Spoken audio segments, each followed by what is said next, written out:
Bismillahirrahmanirrahim. Assalamu alaikum students. Hope you all are fine. Today we will start exercise number 1.3. हमने previous exercise में simple आपके पास laws prove किए थे, law of distributive law, associative law of union and intersection, distributive law of union over intersection, commutative law और फिर हमने and में De Morgan law भी किया था। होप कि आपको समझ आई होगी और आप लोगों ने नीट कॉपीज पे उनका काम कर लिया होगा। आज हम एक नई चीज करते हैं कि आप सेट्स को जिस तरह आपने शुरू में किया, ये आप लोगों ने प्रीवियस 7 क्लासेस में भी किया हुआ, वही चीज हमने रिवाइज की, लेकिन एक वेन डायग्राम के तरीके से भी हम सेट्स को लेफ्ट हैंड साइड्स के और राइट हैंड साइड के, यानी ये जो लॉज है वो प्रूव कर सकते हैं, या वैसे आपके पास वेरीफाई कर सकते हैं कोई भी, जैसे आपके पास A union B union C जिसके बराबर है उसको आप प्रूव कर सकते हैं। ये थ्रू कर सकते हैं हम वेन डायग्राम। वेन डायग्राम क्या है? वेन डायग्राम एक यूनिवर्सल सेट, यानी आप एक रेक्टेंगल बनाते हैं, उसको हम कहते हैं ये आपके पास यूनिवर्सल सेट है। यूनिवर्सल सेट जो है, हर सेट जो है वो उसका सबसेट होता है, यानी जो हर एलिमेंट होता है, हर सेट के एलिमेंट जो है वो यूनिवर्सल सेट में मौजूद होते हैं। ठीक है, तो हम उसको रिप्रेजेंट करते हैं इस तरह, यानी सबसेट का मतलब है कि हर एलिमेंट ए का यूनिवर्सल सेट के अंदर मौजूद है, इसलिए हमने ए को यूनिवर्सल सेट के अंदर ड्रॉ किया। ठीक है, ये भी मैं आपको दोबारा भी बताती हूँ तो आपको समझ आएगी। सिर्फ आप अभी ये समझ लें कि यूनिवर्सल सेट को हम इस तरह रेक्टेंगल से रिप्रेजेंट करते हैं और बाकी जो सेट्स होते हैं ए बी सी, जो उसके सबसेट्स होते हैं यूनिवर्सल सेट के, उसको हम अंदर ड्रॉ करते हैं। ठीक है, अब सबसे पहले 3 तरीके होते हैं किसी भी सेट को आपस में हम रिप्रेजेंट करने के लिए। सबसे पहले मैंने अभी आपको बताया कि एक यूनिवर्सल सेट को हम रिप्रेजेंट करते हैं एक रेक्टेंगल से, यानी यूनिवर्सल सेट के अंदर हर एलिमेंट मौजूद है। ठीक है, अब ए सेट भी इसके अंदर मौजूद है, यानी ए इसका सबसेट है, तो हम इसको यूनिवर्सल सेट के अंदर ड्रॉ करेंगे ताकि हमें ये पता लगे कि ये ए का हर एलिमेंट जो है वो यूनिवर्सल के अंदर भी मौजूद है, इसलिए हमने उसको यूनिवर्सल के अंदर ही ड्रॉ कर लिया। ठीक है, इसके अंदर बी भी मौजूद होगा क्योंकि यूनिवर्सल सेट है, तो ए और बी या सी डी जितने भी आप सेट ले लें उसका हर एलिमेंट इस यूनिवर्सल सेट के अंदर मौजूद होगा। अब इसको रिप्रेजेंट करने के तरीके हैं। अगर मैं कहती हूं if A and B are 2 sets, अब आपके पास पॉसिबिलिटीज ये हैं कि ए और बी जो है वो डिसजॉइंट सेट है। डिसजॉइंट क्या होता है कि ए और बी का कोई एलिमेंट आपस में नहीं मिलता। ठीक है, अगर मैं कहूं ए के अंदर एलिमेंट्स हैं 1 3 5 और बी के अंदर हैं 2 4 6, तो इनका इंटरसेक्शन क्या होगा? Empty set. जो 2 सेट्स का इंटरसेक्शन एम्प्टी सेट होता है उनको हम कहते हैं ये आपस में डिसजॉइंट सेट है। इनको वेन डायग्राम में हम कैसे रिप्रेजेंट करते हैं कि अगर हम ये यूनिवर्सल सेट के अंदर ए और बी को रिप्रेजेंट करेंगे तो ये हम ए और बी का आपस में कोई ताल्लुक नहीं रखेंगे, ये ए होगा और ये बी। इसका मतलब है, इससे हमें पता चल रहा है कि ए और बी का आपस में कोई ताल्लुक नहीं है, तो हम कह सकते हैं so A B are disjoint set. ठीक है, अगर दोनों का कोई ताल्लुक नहीं होता तो इस तरह हम उनको दूर दूर बनाते हैं, यानी इनका कोई ताल्लुक नहीं है। अब अगर मैं कहती हूं कि आपके पास एक पॉसिबिलिटी ये है कि ए सबसेट है बी का या बी सबसेट है ए का, तो क्या होगा? तो मैं कहती हूं if A and B are 2 sets, अगर मैं कहूं ए में हमारे पास है 1 2 3 और बी में है 1 2 3 4, इसका मतलब है every element of set A is also an element of set B. इसका मतलब ए सबसेट है बी का, यह हमने प्रीवियस लेक्चर में पढ़ चुके हैं। अब इसको हम वेन डायग्राम में कैसे रिप्रेजेंट करेंगे? अभी मैंने आपको बताया यूनिवर्सल सेट के अंदर जब हमने ए लिखा है तो इसका मतलब ये ए सबसेट है यूनिवर्सल सेट का, यानी every element of A is also an element of universal set. लेकिन अब आप देखें यूनिवर्सल सेट के तो ये सबसेट हैं ही, लेकिन ए जो है वो बी का भी सबसेट है, तो इसका मतलब है अगर ये बी है तो ए उसके भी अंदर होगा। इसके अंदर होने का मतलब है कि ये ए जो है वो सबसेट है बी का, इसलिए उसने उसको अंदर ले लिया। जैसे मैंने अभी बताया था कि यूनिवर्सल सेट ने ए को अपने अंदर क्यों लिया, क्योंकि ए सबसेट है यूनिवर्सल सेट का। Every element of set A is also an element of universal set. लेकिन अब हमने कहा इस एग्जाम्पल में कि ए सबसेट है बी का, यानी हर एलिमेंट जो है ए का वो बी में मौजूद है। इसका मतलब ए को बी ने अपने अंदर ले लिया। ये रिप्रेजेंटेशन है दो ऐसे सेट्स की जो एक दूसरे के मतलब जिनमें से एक दूसरे का सबसेट है, उसको हम इस तरह रिप्रेजेंट करते हैं। ये हमने रिप्रेजेंट किया था डिसजॉइंट सेट को जिसमें कोई ताल्लुक नहीं था, ये यूनिवर्सल के अंदर दूर दूर है।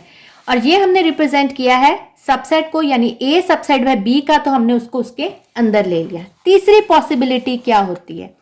तीसरी पॉसिबिलिटी होती है कि कुछ एलिमेंट्स उसके कॉमन हो और कुछ ना हो, यानी उसका सबसेट ना हो। फॉर एग्जाम्पल अगर मैं कहती हूं if A and B are two sets, अब मैं आपको इसके सेट्स के बताती हूं। ए है हमारे पास 1 2 3 4 5 और बी है 2 4 6। अब देखें ए और बी डिसजॉइंट भी नहीं है क्योंकि कॉमन आ रहा है उसमें, क्या 2 और 4 कॉमन है, इसका मतलब डिसजॉइंट भी नहीं है। ए का हर एलिमेंट बी में मौजूद नहीं है और बी का हर एलिमेंट भी ए में मौजूद नहीं है, इसका मतलब ये सबसेट भी नहीं है। इस तरह के सेट्स को रिप्रेजेंट करने के लिए वेन डायग्राम में होता है ओवरलैपिंग का मेथड। ये ओवरलैप करते हैं एक दूसरे को, ये ए है और ये बी, ठीक है। मैंने आपको 3 तरीके बताए वेन डायग्राम में किसी भी पॉसिबिलिटी अगर दो सेट्स के दरमियान किस तरह का रिलेशन है उनको रिप्रेजेंट करने का। एक, जब वो डिसजॉइंट होते हैं तब हम किस तरह रिप्रेजेंट करते हैं। दूसरा, जब वो सबसेट होता है तो उसके अंदर आ जाता है, किस तरह रिप्रेजेंट करते हैं। और तीसरा, जब कुछ एलिमेंट्स कॉमन हो कुछ ना हो उनको हम किस तरह रिप्रेजेंट करते हैं, तो ये ओवरलैपिंग से रिप्रेजेंट करते हैं। अब हम एक्सरसाइज स्टार्ट करते हैं। आपको थोड़ा सा वेन डायग्राम का आइडिया हो गया है, तो अब हम क्वेश्चन स्टार्ट करते हैं। होप कि आपको आगे समझ आएगी। एक्सरसाइज का पहला क्वेश्चन है, verify the commutative law of union and intersection of the following set through Venn diagram. आपने कम्यूटेटिव लॉ प्रूव करना है लेकिन थ्रू वेन डायग्राम करना है। आप लोगों ने वेन डायग्राम से करना है तो आप पहले इसको सिंपली सॉल्व कर लेंगे। ये जरूरी नहीं है, लेकिन आप लोग क्योंकि अभी बिगनर्स हैं तो आप लोग डायरेक्ट करेंगे तो आप लोगों को इतनी समझ नहीं आएगी, तो आप लोग पहले सेट सॉल्व करेंगे फिर हम वेन डायग्राम बनाएंगे, तो ये आप लोगों के लिए आसानी होगी। ताकि जब तक आप 10th में आएंगे, ये 10th में फिर वेन डायग्राम आएगी तो आप लोगों की इस पे ग्रिप हो सके। तो हम सबसे पहले इसको सेट के जरिए सॉल्व करते हैं और फिर वेन डायग्राम से इसको वेरीफाई करेंगे। हमने इसको कम्यूटेटिव लॉ ऑफ यूनियन से भी प्रूव करना है और कम्यूटेटिव लॉ ऑफ इंटरसेक्शन से भी, इसलिए मैंने दोनों लिख लिए हैं। हम पहले इसका एक पार्ट करते हैं और फिर इसका दूसरा पार्ट स्टार्ट करते हैं। तो सबसे पहले हम इसका पहला पार्ट करते हैं यूनियन वाला, कि A union B is equal to B union A. तो सबसे पहले हम कंसीडर करेंगे लेफ्ट हैंड साइड। आप लोग इस तरह के सेट्स पहले प्रूव कर चुके हैं। लेफ्ट हैंड साइड में आपके पास ए यूनियन बी, तो सबसे पहले हम ए सेट लिखेंगे। ए में आपके पास है 3 5 7 9 11 13, इसका यूनियन लेंगे बी के साथ। बी में है आपके पास 5 9 13 17 21 25। यूनियन लेके क्या आंसर आएगा? 3 5 7 9 11 13 17 21 25। इसको हम इक्वेशन 1 का नाम दे देते हैं। अब करेंगे कंसीडर राइट हैंड साइड, जो कि है आपके पास बी यूनियन ए। बी पहले लिखेंगे 5 9 13 17 21 25 यूनियन 3 5 7 9 11 13। इनका यूनियन लेंगे। अगेन 3, 5, 7, 9, 11, 13, 17, 21, 25। तो आप ये देखें फ्रॉम इक्वेशन 1 एंड 2,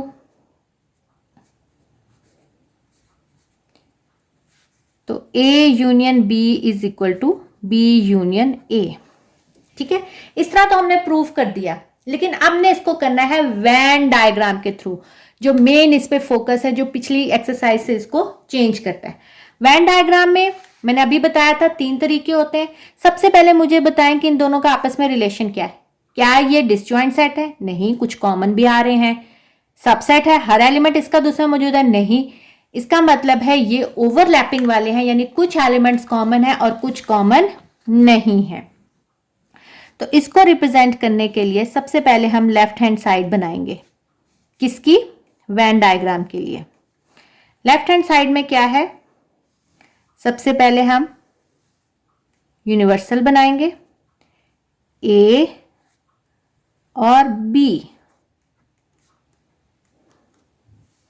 ठीक है,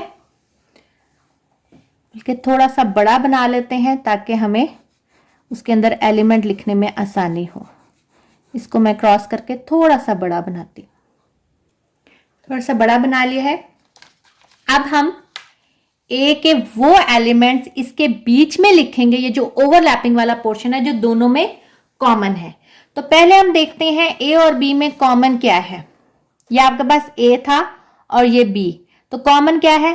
5 और क्या है? 9 और क्या है? 13। कॉमन वाले हमने इसके ओवरलैपिंग, जो ओवरलैप कर रहा है उस पोर्शन में लिखे। दोबारा देखते हैं कॉमन क्या है? 5, 9 और 13। अब A के जो रिमेनिंग एलिमेंट है वो A में लिखेंगे। A में क्या बच गया? 3, 5 यहां आ गया, वो दोबारा नहीं लिखना। 7, 9 इधर आ गया, 11 और 13 ये मौजूद है। B के अब वो जो रिमेनिंग रह गए वो लिखेंगे। 5, 9, 13 यहां है, इसके अलावा 17, 21 और 25। इस तरह हमने इसको लिख दिया वेन डायग्राम में, इस तरह अरेंज करके। अब आपने लेफ्ट हैंड साइड में क्या प्रूव करना है? A union B। इसका मतलब A का B के साथ सारा यूनियन कर लें। तो हमने इसको जिस मर्जी पैटर्न से ड्रॉ कर लें। मैं इसमें हॉरिजेंटल लाइंस लगा रही हूं, तो मैं नीचे लिखूंगी, ठीक है, कि ये लाइंस जो हैं रिप्रेजेंट्स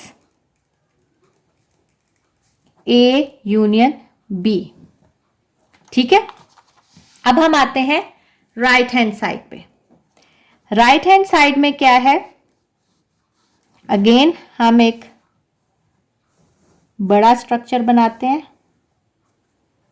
A, B, A है, B सेम, जो कॉमन है वो बीच में आ जाएंगे। 25, 3, 7, 11। अब आपने क्या बनाना है? B union A। B union A में भी B को A के साथ मिलाना है। हम इसी पैटर्न से करते हैं, आप चाहे तो पैटर्न चेंज भी कर सकते हैं। तो मैं ये लिखूंगी कि यही लाइंस जो हैं ये किसको रिप्रेजेंट कर रही हैं? B union A।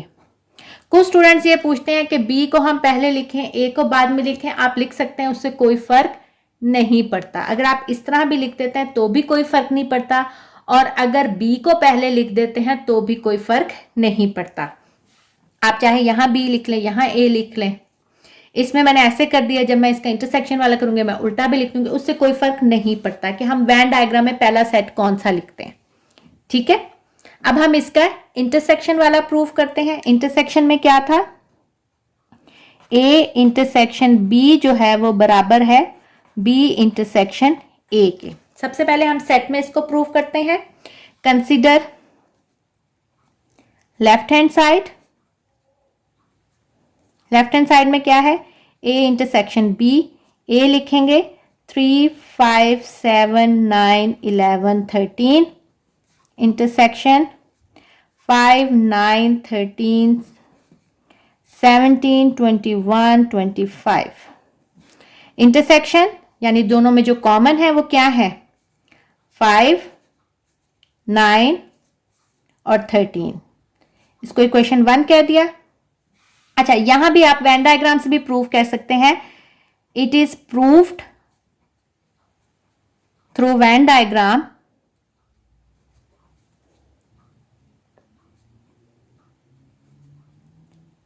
that A union B is equal to B union A, कि आपका A यूनियन B जो है वो B यूनियन A के बराबर है।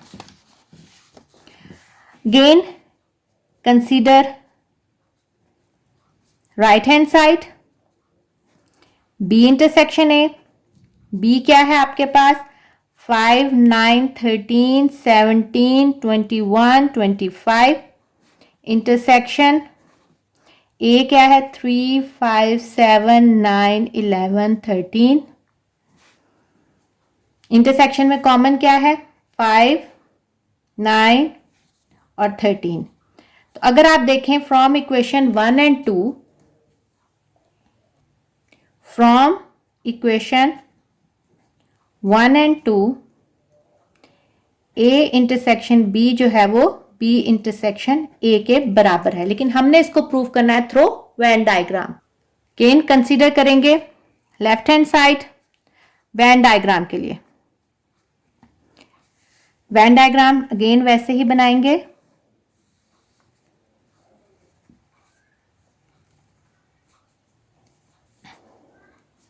फिर थोड़ी सी छोटी बन गई, आप लोग इसकी बड़ी बना लेंगे। अगेन इसको ड्रॉ वैसे ही करेंगे, जो कॉमन है वो बीच में आएंगे।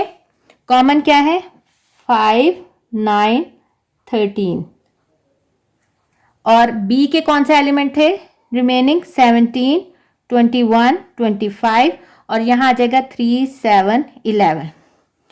अब हमने निकालना क्या है A इंटरसेक्शन B, दोनों का कॉमन पोर्शन कौन सा है जो ये ओवरलैपिंग के अंदर आ रहा है।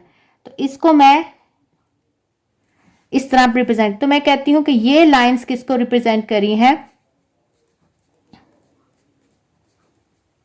A इंटरसेक्शन B को। अब हम करते हैं कंसीडर राइट हैंड साइड, थोड़ी सी बड़ी बना लेते हैं।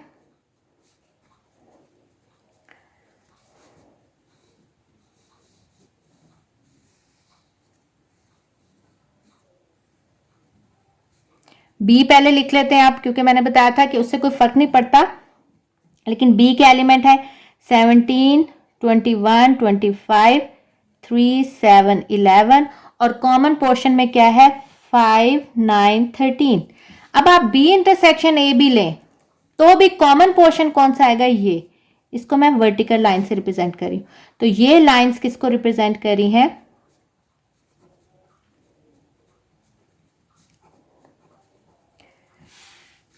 तो हम कह सकते हैं इट इज, दोनों में सेम पोर्शन ही शेडेड है, और आपने यूनियन वाले में भी देखा था सेम पोर्शन यानी पूरे का पूरा ही शेडेड है, ठीक है। और इंटरसेक्शन में भी देखें सेम पोर्शन शेडेड है, इसमें भी ये कॉमन वाला पोर्शन शेडेड है, इसमें भी कॉमन वाला पोर्शन शेडेड है। तो it is proved through Venn diagram